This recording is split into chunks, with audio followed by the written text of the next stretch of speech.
Assalamualaikum warahmatullahi wabarakatuh. Perkenalkan, nama saya Cahna Novia Khadijah, NPM D1A019030 dari kelas B, jurusan Kesejahteraan Sosial Universitas Bengkulu. Baiklah, saya di sini akan mencontohkan dan memaparkan sedikit penjelasan mengenai langkah-langkah menjadi fasilitator yang baik. Sebelumnya, saya akan menjelaskan apa itu fasilitator. Fasilitator adalah seseorang yang membantu sekelompok orang memahami tujuan bersama mereka dan membantu mereka membuat rencana guna mencapai tujuan tersebut tanpa mengambil posisi tertentu dan tanpa mengambil resiko tertentu. Selanjutnya yaitu apa sih tujuan dari fasilitator? Yang pertama yaitu membantu anggota-anggota kelompok untuk belajar berpartisipasi secara aktif dalam kelompok. Yang kedua yaitu meningkatkan kemampuan anggota kelompok. Yang ketiga, memberikan kesempatan bagi pertumbuhan secara wajar dan perluasan kemampuan anggota kelompok untuk melaksanakan fungsi secara aktif. Dan yang keempat yaitu mencegah terjadinya masalah-masalah sosial dari anggota kelompok tersebut, serta memberikan pelayanan dan secara efektif. Baiklah, yang selanjutnya itu saya akan menjelaskan bagaimana sih langkah-langkah menjadi fasilitator yang baik. Yang pertama yaitu saling menghargai. Sebagai fasilitator, kita wajib mendengarkan secara aktif dan memberikan kesempatan kepada peserta untuk mengemukakan pendapat mereka secara bebas. Sebagai fasilitator, kita juga harus bersikap peka dan empati kepada peserta. Yang kedua, tidak menggurui. Artinya, sebagai fasilitator yang baik, kita harus saling menghargai pendapat atau masukan dari peserta, karena sikap menggurui itu sangat dirasakan oleh peserta sebagai sikap yang meremehkan mereka. Dan yang ketiga yaitu tidak menjadi ahli, yang artinya di sini yaitu sebagai fasilitator yang baik, kita tidak boleh menunjukkan semua keahlian dalam menjawab pertanyaan, melainkan memberikan kesempatan kepada peserta lain untuk menjawab pertanyaan menurut sudut pandang mereka. Dan yang keempat yaitu tidak memutuskan pembicaraan atau memotong pembicaraan. Dengarkan dan perhatikan peserta pada saat mereka mengemukakan pendapat mereka. Jangan sekali-kali memotong pembicaraan atau menyelah pada saat diskusi. Dan yang kelima yaitu tidak berdebat. Sebagai fasilitator yang baik, kita tidak boleh menciptakan perdebatan yang akan berujung dengan permusuhan. Fasilitator senantiasa menjadi penengah dalam sebuah diskusi. Dan yang keenam yaitu tidak diskriminatif. Sebagai fasilitator harus menunjukkan perhatian secara merata kepada peserta, bukan hanya satu atau dua orang saja. Baiklah, saya rasa cukup untuk menjadi fasilitator yang baik dengan menerapkan apa yang telah saya paparkan tadi. Saya akan mencontohkan bagaimana menjadi fasilitator yang baik. Saya akan mencontohkan menjadi fasilitator yang baik dengan mensosialisasikan pemahaman tentang contoh kasus pernikahan yang terjadi pada usia muda. Sebelumnya, saya akan menjelaskan dahulu apa itu pernikahan di usia muda. Menurut WHO, pernikahan dini atau pernikahan di usia muda adalah pernikahan yang dilakukan oleh pasangan atau salah satu pasangan yang masih dikategorikan anak-anak atau remaja yang berusia di bawah 19 tahun. Pernikahan di usia dini ini rentan terhadap masalah kesehatan reproduksi seperti meningkatkan angka kesakitan dan kematian pada saat persalinan dan nifas, melahirkan bayi prematur, dan berat bayi lahir rendah serta mudah mengalami stres.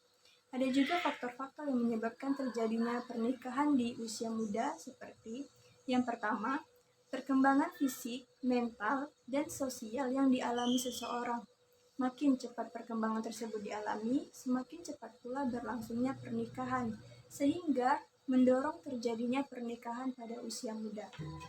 Yang kedua yaitu tingkat pendidikan yang dimiliki oleh remaja.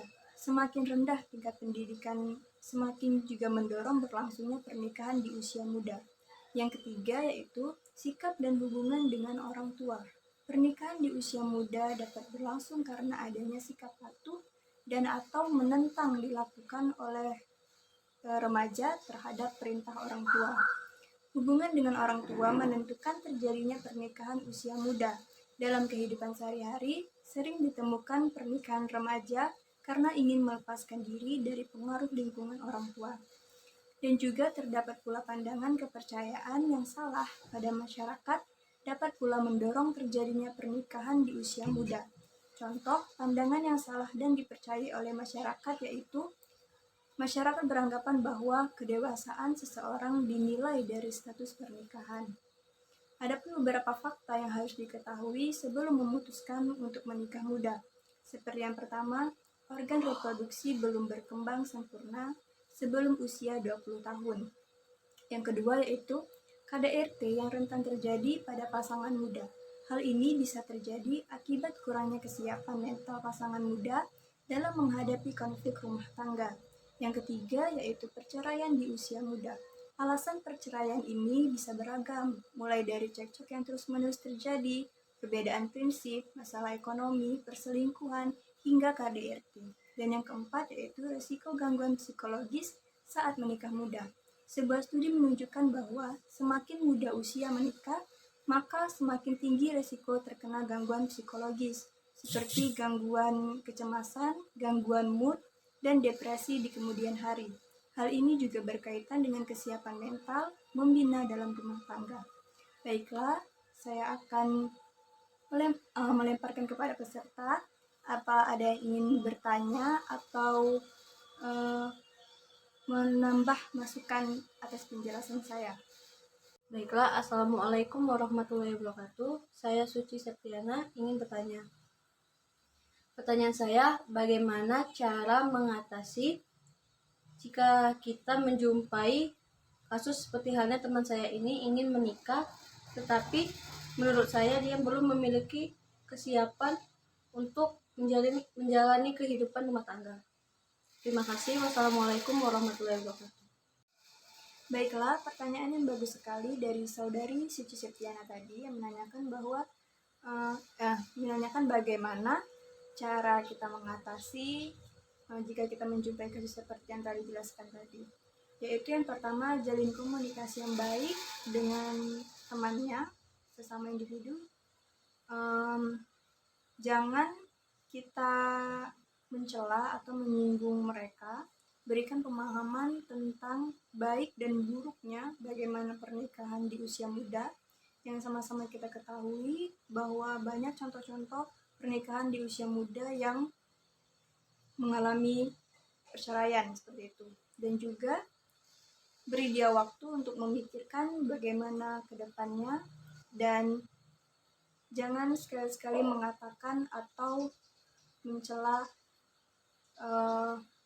perbuatan atau niat mereka yang ingin melakukan pernikahan di usia muda.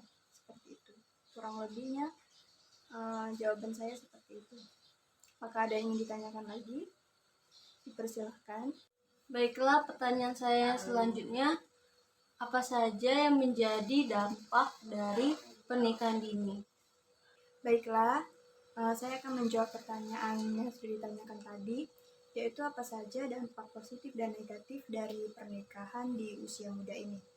Ada banyak dampak negatif dari pernikahan di usia muda, seperti emosi yang belum stabil pada kedua remaja yang ingin berumah tangga, dan juga ada masalah kesehatan seksual dan reproduksi pada remaja bisa mengakibatkan kematian janin atau saat proses persalinan dari berbagai alasan. Pasalnya, usia organ reproduksi masih dalam tahap perkembangan. Lalu, pada masalah ekonomi, tidak hanya masalah kesehatan juga, nikah muda juga dapat menimbulkan masalah ekonomi atau keuangan. Hal ini umumnya terjadi pada pria yang belum ada kesiapan secara mental dalam menanggung nafkah dan berperan sebagai suami dan ayah. Dan juga ada dampak positif dari pernikahan usia muda, seperti menghindari pergaulan bebas atau kenakalan remaja, belajar memikul tanggung jawab berumah tangga. Seperti yang kita ketahui bahwa tidak mudah menjalankan peran sebagai orang tua, maka dari itu sangat-sangat perlu persiapan mental dan kecukupan materi yang dimiliki jika ingin menikah. Baiklah, hanya itu yang dapat saya sampaikan dan paparkan dari pertanyaan tadi. Apabila ada kurangnya, saya mohon maaf. Terima kasih. Nah, jadi seperti itulah contoh menjadi fasilitator yang baik menurut langkah-langkah yang telah saya jelaskan tadi. Baiklah, hanya itu saja yang dapat saya sampaikan. Apabila ada kesalahan dan kekurangan dari saya mohon maaf. Sekian, terima kasih. Wassalamualaikum warahmatullahi wabarakatuh.